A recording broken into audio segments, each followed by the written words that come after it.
10th maths for SSLC और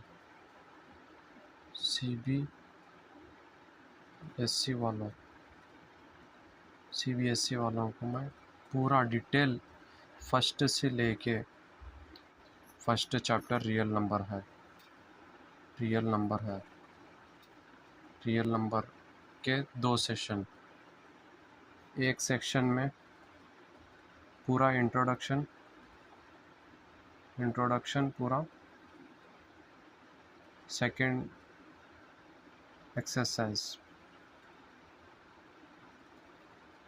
अभी आप लोगों को सबको मालूम ही है, जो अभी तक चालू नहीं करे अभी स्टार्ट कर दें। और मैं फर्स्ट से रियल नंबर से लेके लास्ट प्रोबेबिलिटी तक पूरे lessons one by one cover करते जाऊंगा। तो आप मान कर चलिए,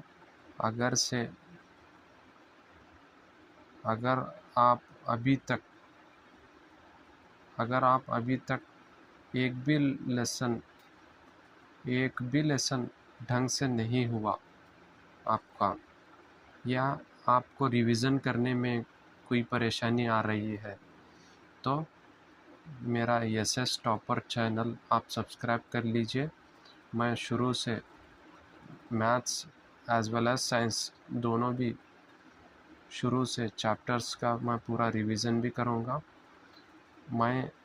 मेरा नाम है सोहेल, मैं इंजीनियरिंग बैकग्राउंड से आता हूँ और मेरा टेंथ में मेरा 95% स्कोर कार्ड है। और आप लोग अगर से मुझे सपोर्ट करते रहे तो मैं फर्स्ट से आपके लिए लास्ट तक बने रहता हूँ। अभी मैं फर्स्ट चैप्टर रियल नंबर से स्टार्ट करूँगा। आप मेरे चैनल पे बने रहिए और जो लोग इंटरेस्टेड है वो लोग बने रहिए। फर्स्ट से लेके लास्ट तक मैं पूरा डिटेल वीडियो बनाऊंगा और आप उसे फॉलो करते रहिए और चैनल को सब्सक्राइब करते रहिए। और दूसरे आपने दोस्तों को भी इस चैनल के बारे में बताइए। मैं बिल्कुल जो अभी तक कुछ भी नहीं पढ़े, मैं वैसे बच्चों को भी टारगेट कर रहा हूँ। और जो बच्चे अभी तक पढ़ के और जो अपना रिवीजन करना चाहते हैं, जो भी रिवीजन स्टार्ट अभी तक नहीं करे, अभी कितना वक्त बचा है अपने पास। अब ये सितंबर का एंड महीना है और अभी अक्टूबर, नवंबर, दिसंबर, जनवरी, फरवरी। एसएसएलसी और सीबीएसई वालों को अभी 5 मंथ्स बचे सो हैं। 5 मंथ्स में अगर से 2 मंथ्स अगर से आपका पूरा सिलेबस 1 to 2 मंथ्स में अगर से अक्टूबर नवंबर में आपका पूरा सिलेबस रिवीजन हुआ, तो आप दिसंबर, जनवरी, फरवरी रिवीजन प्लस टेस्ट दे सकते हैं। आप रिवीजन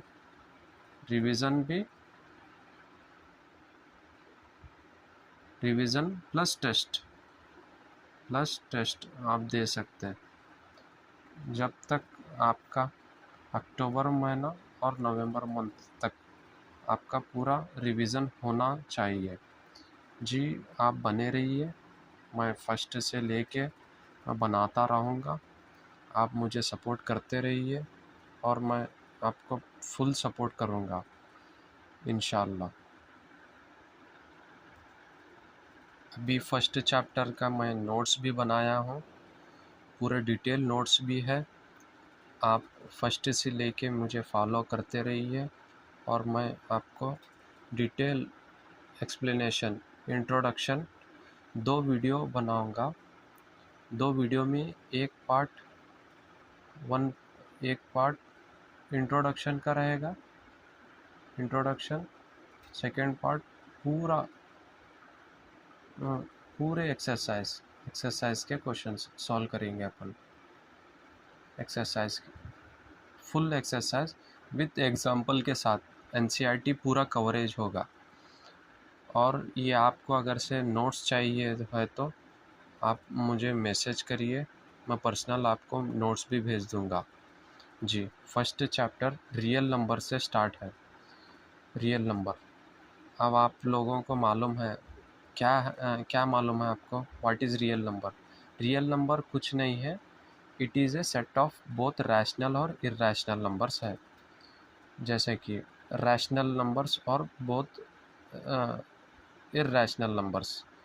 जैसे कि रैशनल नंबर्स की मीनिंग होती है the numbers that can be expressed as a fraction of p by q where q is not equal to 0।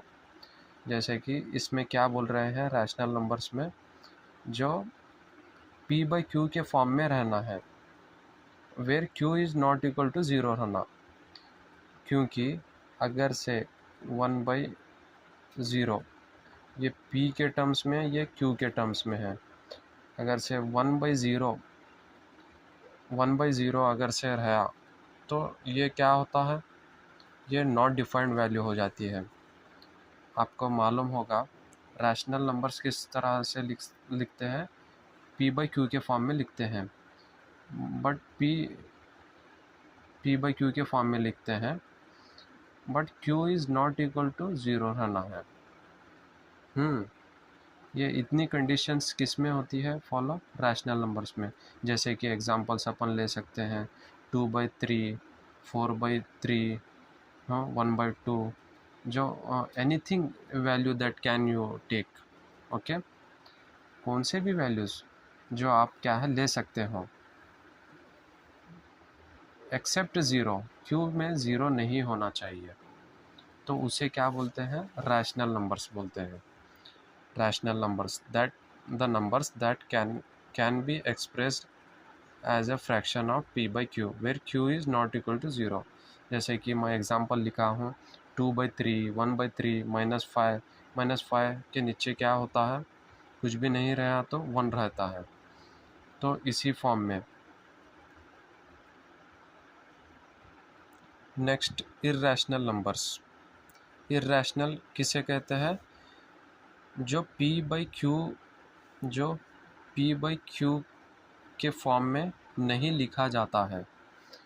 The number that can not be written as the fraction, p by q के form में नहीं लिख पाते हैं। जैसे कि examples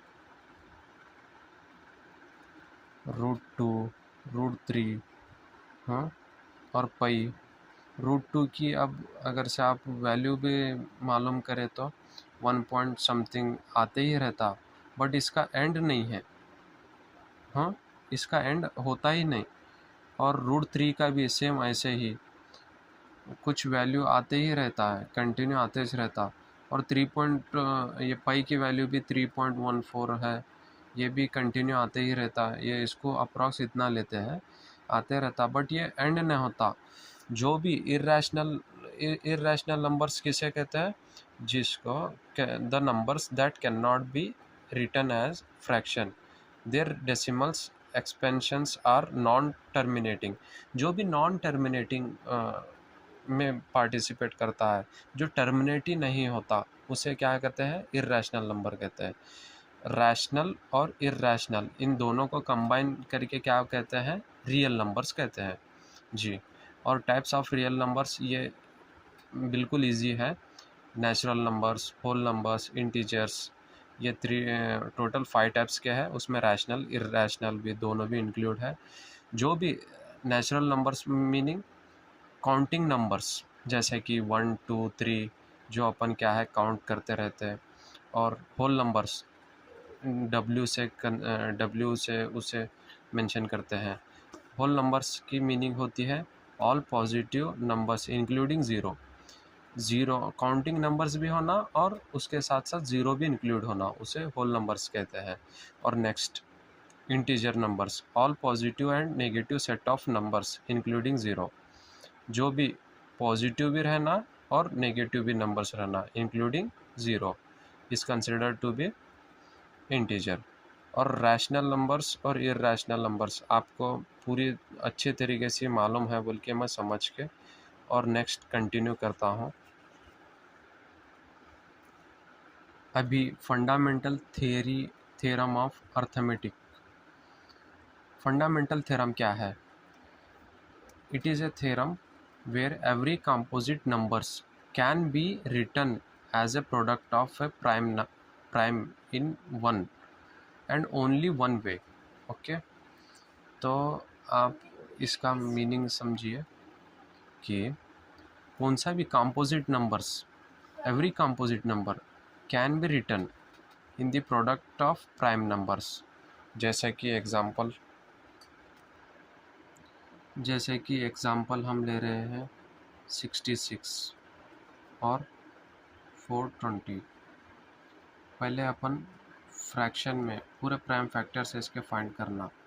prime factors क्या है क्या नहीं आपको मैं डिटेल बताऊंगा, आप पहले बने रहिए, वीडियो पे बने रहिए। फर्स्ट 66 का अगर से अपन प्राइम फैक्टर्स फाइंड करें, 2 3 ज़ा 6, 2 3 ज़ा 6।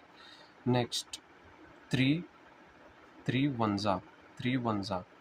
नेक्स्ट 11 11 1 ज़ा। ये किस तरह सॉल्व करें हम? प्राइम फैक्टर्स, पहले प्राइम फैक्टर्स क्या है ये आप समझिए। Prime factors is a factors of a number that is prime number. There is no divisor other than 1 and itself.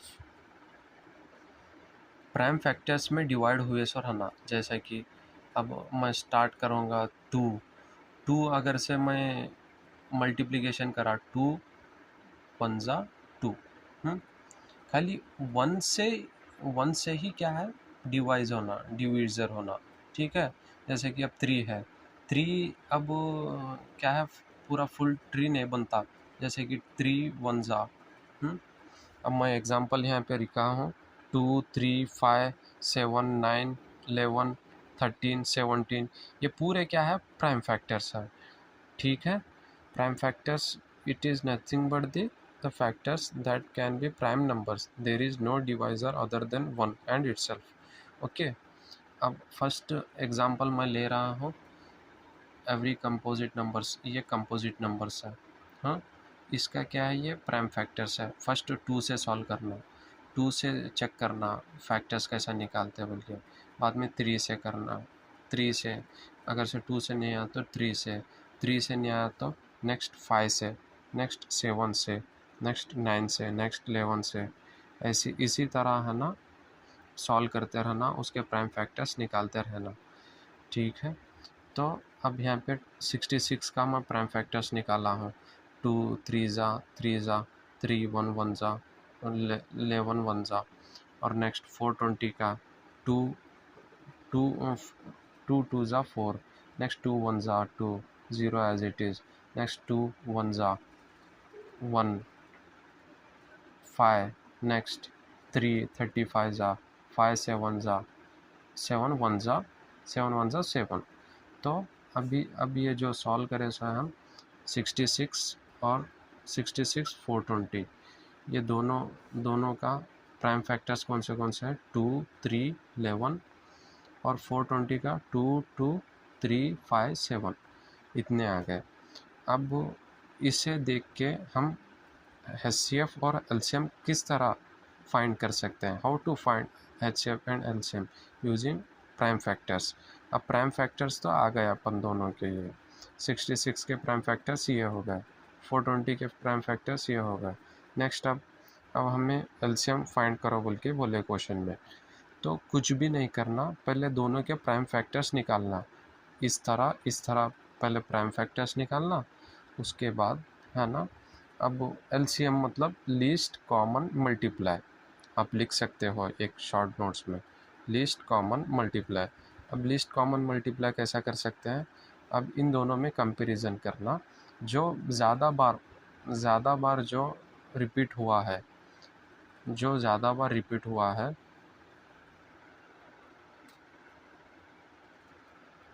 जैसे कि यहाँ पे एक बार रिपीट हुआ है 2, यहाँ पे 2 बार, तो 2 बार जो ज़्यादा बार रिपीट हुआ है यहाँ पे लिख लेना, 2 बार रिपीट हुआ सो 2 2। नेक्स्ट 3 दोनों में भी कॉमन है, तो 3 एक ही बार लिखना। नेक्स्ट 3 के बाद 5 के बाद 7 11, ये सब मल्टीप्लाई करे बाद कितना आता अपना आंसर 4620। ये LCM है, लीस्ट कॉमन मल्टीप्लाई।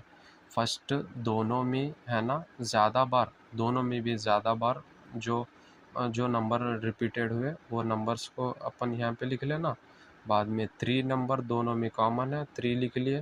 बाद में 5 इसमें नहीं है, इसमें है, 7 है, 11 है, ये पूरा लिख लेना।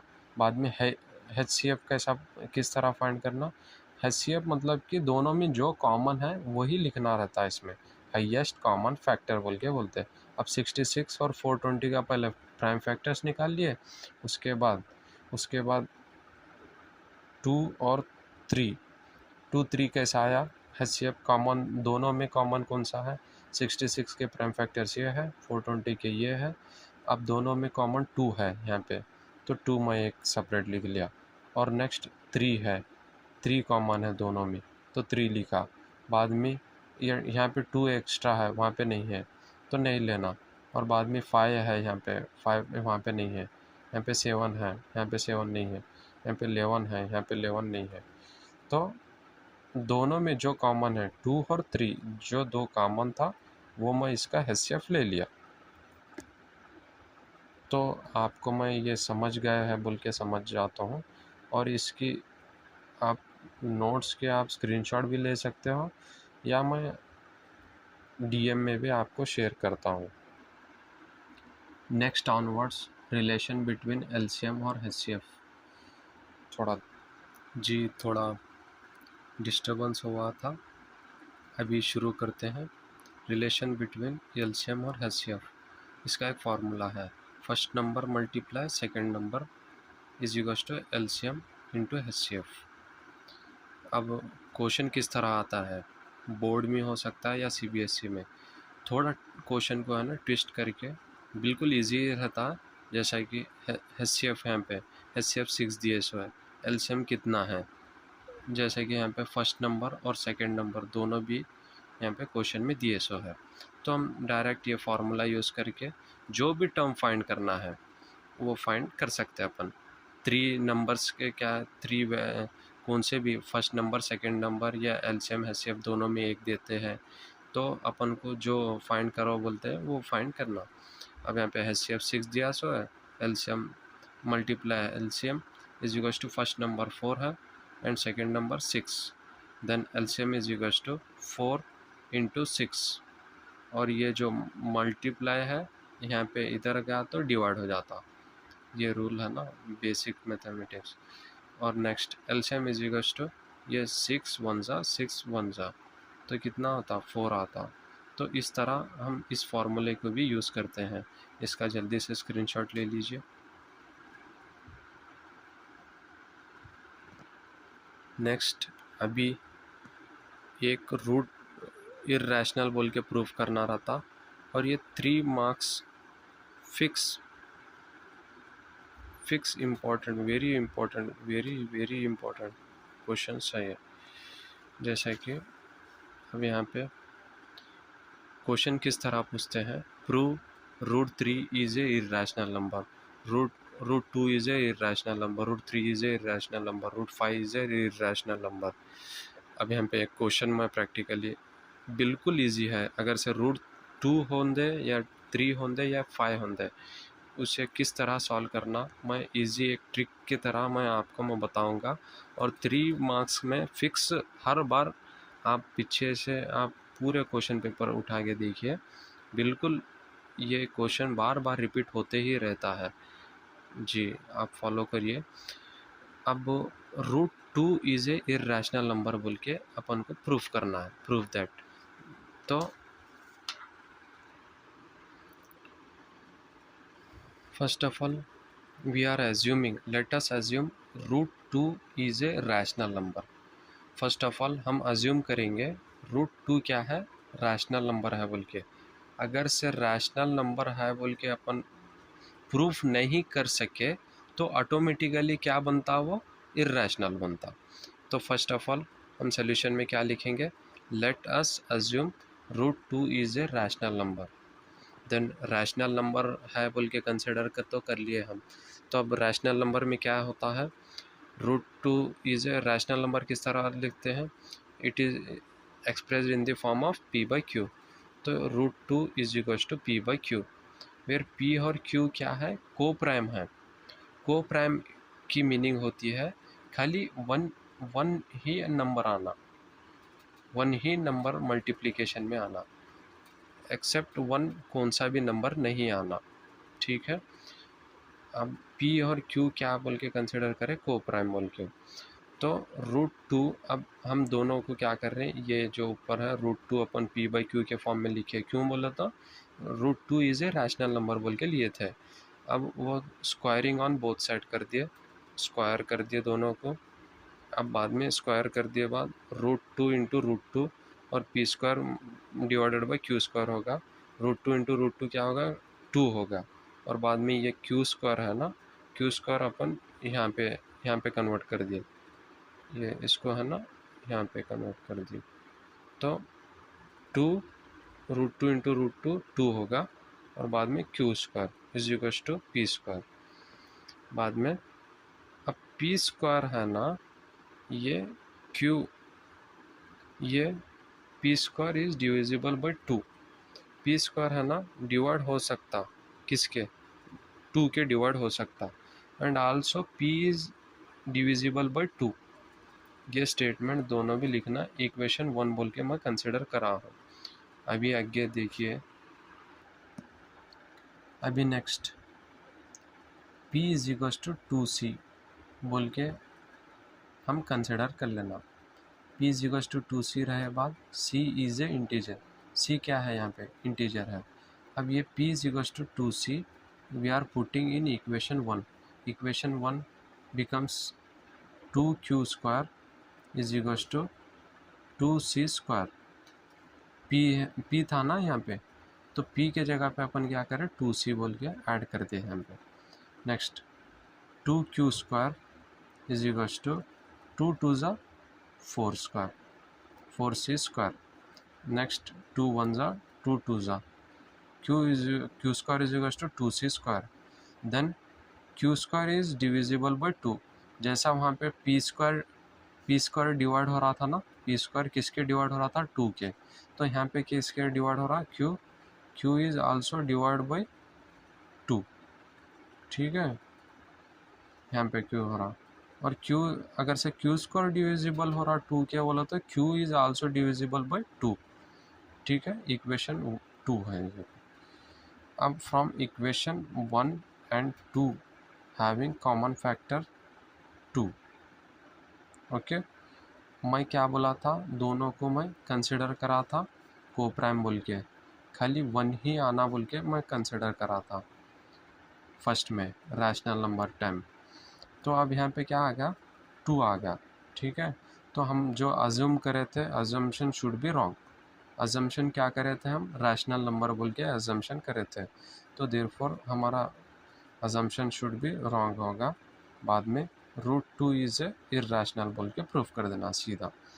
और अब ये √2 के लिए होगा। अब √3 के लिए कैसा करेंगे, √3 के लिए और √5 के लिए सेम प्रोसेस फॉलो करना, सेम प्रोसेस जो मैं यहाँ पे करा था मैं, जैसे कि रूट अब 3 का दिए तो 3 का क्या करना, 2 के जगह पे 3 इज ए रैशनल नंबर बोल के प्रूफ करना, अज्यूम करना। बाद में √3 को है ना स्क्वायरिंग करना बोथ साइड, तो √3 3 हो जाता, 3q²। Then p² is divisible by 3 बोल के कंसिडर कर लेना। बाद में p is also divide by 3। Next यहाँ पे क्या लेना, अब जैसा p is equals to 2c था ना, कब था 2c, जब रूट 2 आइटम 2c था। अब √3 आए बाद 3c बन गया, √5 आए के बाद 5c बन गया। ओके, नेक्स्ट अगर से 3 रहा तो 3 का स्क्वायर, देन 3 आ गया तो 3 का स्क्वायर, 3 3 जा 9 हो जाता, 9 बन। देन यहाँ पे 3 बन जा, 3 3 जा, then 3 is q² is also divide by 3 and q is also divide by 2। इसी तरह है ना, √3 का, √5 का सभी आप क्या है निकाल सकते हो। ठीक है जी, आप बने रहिए, मैं डेली एक वीडियो अपलोड करते रहूँगा और मैं एक से 1.5 महीने में पूरा 1 मंथ का शेड्यूल है मेरा। पूरा 1 मंथ में पूरे आपके चैप्टर रिवीजन भी होंगे और एक्सरसाइज के क्वेश्चंस भी सॉल्व करेंगे इंशाल्लाह। आप मुझे सपोर्ट करते रहिए और मैं इससे भी अच्छा मैं कोशिश करूँगा। ये मेरी पहली वीडियो है, प्लीज़ ज़्यादा से ज़्यादा शेयर और सब्सक्राइब कर दीजिए।